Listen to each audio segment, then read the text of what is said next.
Thank you for your kind words. And after graduation season, my court was inundated with people with parking tickets for parking at the graduation. So I routinely dismissed those tickets as a graduation gift. Actually, I see some familiar faces out there. With the faculty, too. Unfortunately, I'm now retired, so I'll try to be as brief as I can so you won't get a parking ticket this morning. The most powerful influence on the way I would make my decisions as a judge is to place myself in the shoes of the person who stood before me, to try to understand their life and allow them to explain any factors that they may be experiencing. Today, I look out at the graduates and am doing the same thing, except there's one big difference.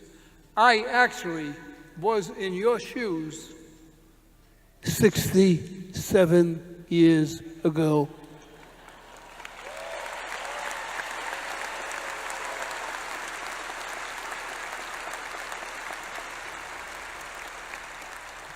It wasn't in the Civic Center.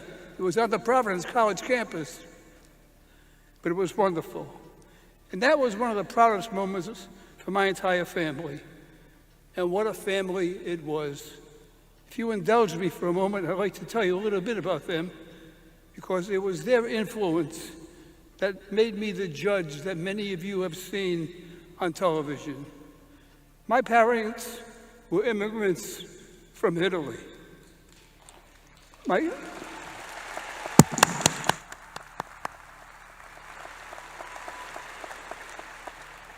father was one of 10, my mother was one of 8, none of which went beyond the 8th grade. And I had about 50 first cousins, and we all lived in Little Italy, that section of Providence which is known as Federal Hill.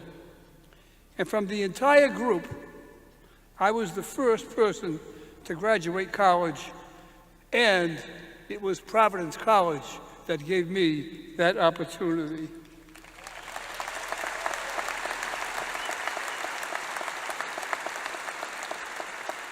It actually eventually changed the lives of every single person in the Caprio family. So I ask, are any of you in the same shoes I was in? Are any of you out there first generation college graduates? Please join me in a special round of applause for those people and their families.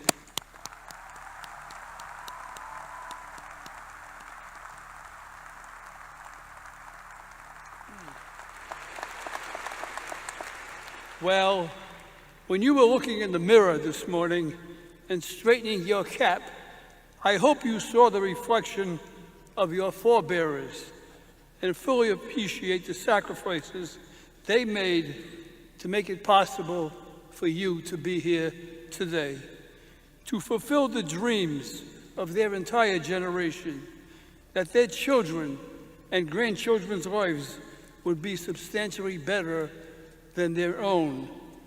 And your hard work has made their dreams come true. As I was adjusting my cap in the mirror this morning, I'm really not wearing a cap, I saw the reflection of my father, my brother, and myself when I was 12 years old, putting on an old woolen hat at 4 a.m. in the morning. You see, my father was a milkman, and my brother and I would help my father deliver milk in the early mornings before school started, carrying the heavy glass bottles filled with milk up the stairs of the tenement houses on Federal Hill, and bringing the empty bottles back down. I can hear his voice very clearly right now, talking to me, his 12-year-old son, with his endless wisdom earned by his life experiences and his beautiful broken English accent. And this is what he would say to me: if you don't want to do this the rest of your life, then study hard and go to college. From that day,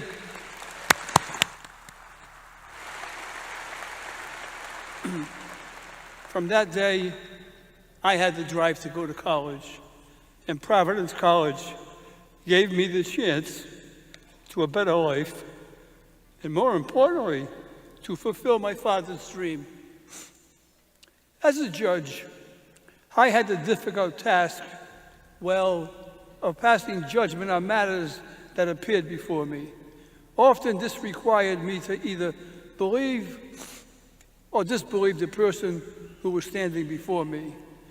Now, my court was most different than most courts. As you saw in the video, it generally placed the individual in front of me to argue their own case. In the 35 years that I was a judge, I heard every excuse, every one. I even heard some creative excuses from some of you and your professors. Many asked how I tolerated these excuses, especially when the person had clearly violated the law. However, I rarely found myself tolerating the people who came before me. I almost rather appreciated them every time. How can that happen in a court of law where the judge's role is most often that of an authoritarian? It's actually quite simple. You see, although I wore a robe like most judges do around the world, I wasn't a traditional judge because under my robe, I didn't wear a badge. I wore a heart.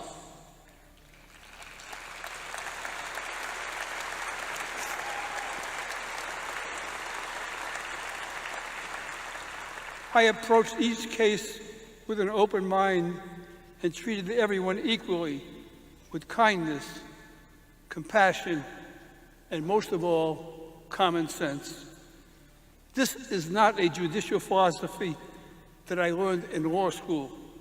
This is a moral philosophy that was taught to me by my parents at home and right here at Providence College.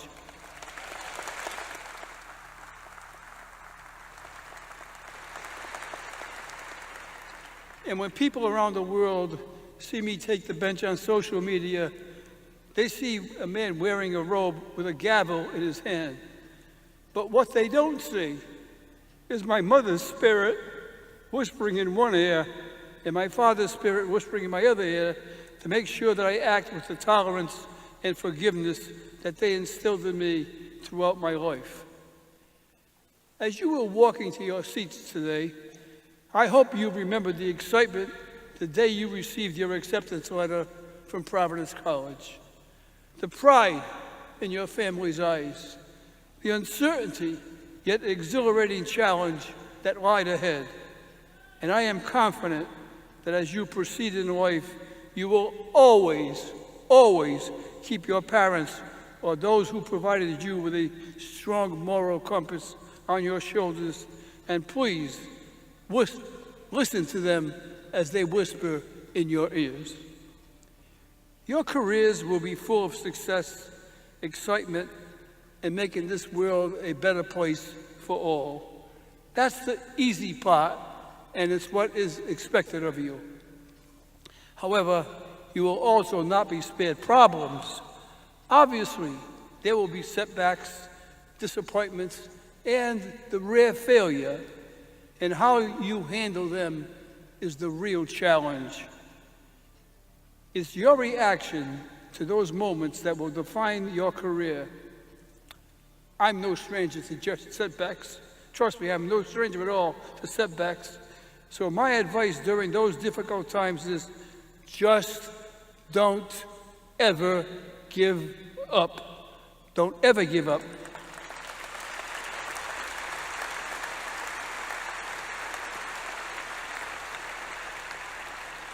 Have faith in yourself and reach deep within you to find the strength to persevere. Each of you, by your very presence here today, has already shown that you have what it takes to persevere. It's thrilling to me that Providence College has given each of the graduates a specially inscribed of my first book called Compassion in the Court. Do you all have it? Raise your hand. Make sure you read it. Did you read it? A few years ago, in my 80s, I embarked on a new career as an author.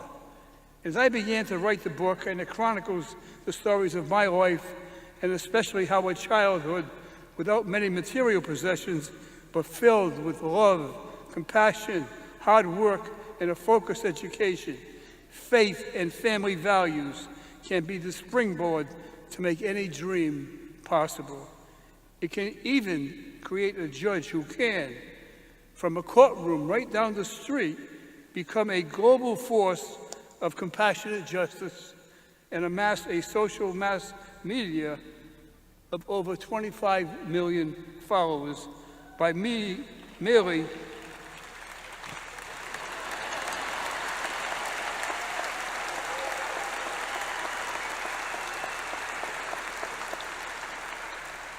And I am asked the question so often, more often than you would believe, how do you get 25 million followers? And it's very simple, by merely treating people with kindness, compassion, and understanding. Fortunately, that message of compassion and kindness has resonated around the world. I'm in my 80s.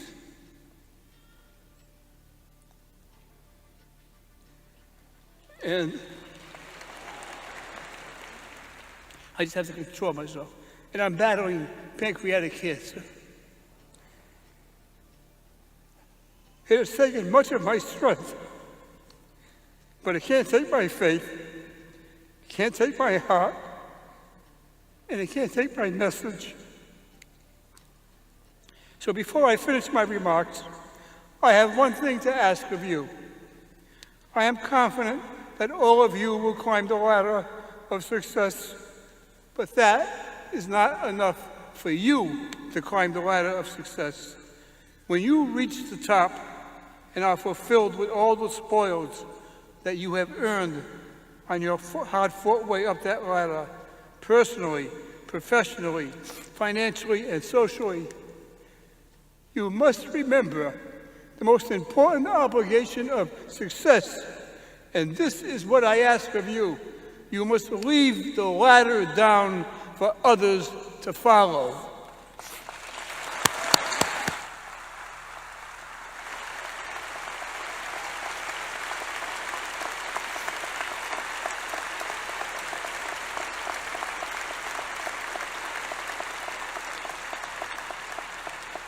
And it's your duty to reach down to help and pull others up in every aspect of life.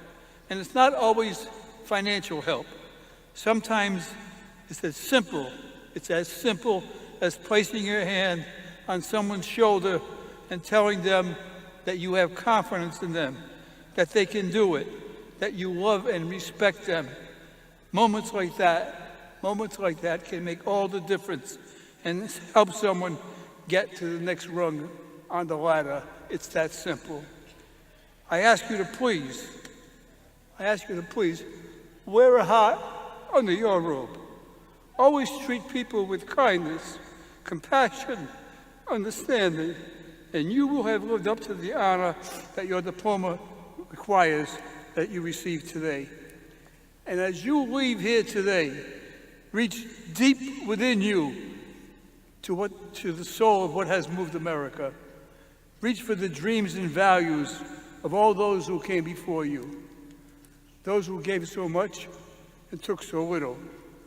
Think of the homeless, the poor, the downtrodden. Think of the sick, the helpless, the hungry, and the less fortunate. Remember the elderly, your parents, your grandparents. Remember the underprivileged and persecuted. And when the book is closed and we are judged on whether or not we met this challenge, we will be judged not by how much we earn, but how much we care. We will be judged not by how much we have taken, but by how much we have given. We will be judged not by the dreams we had made come true for ourselves, but by the dreams we had made come true for others. And lastly, we will be judged by the hope that we inspire in the hopeless, and the difference that we make in the lives that we touch. This is the true definition of success, and I ask you to carry it on. And it's really not that complicated. That's all it takes is what my parents taught me and what we see here at Providence College every day. To listen, to treat people with dignity, compassion, fairness, and understanding. Congratulations, wishing you good luck, much success. I hope you enjoyed the book, and God bless you.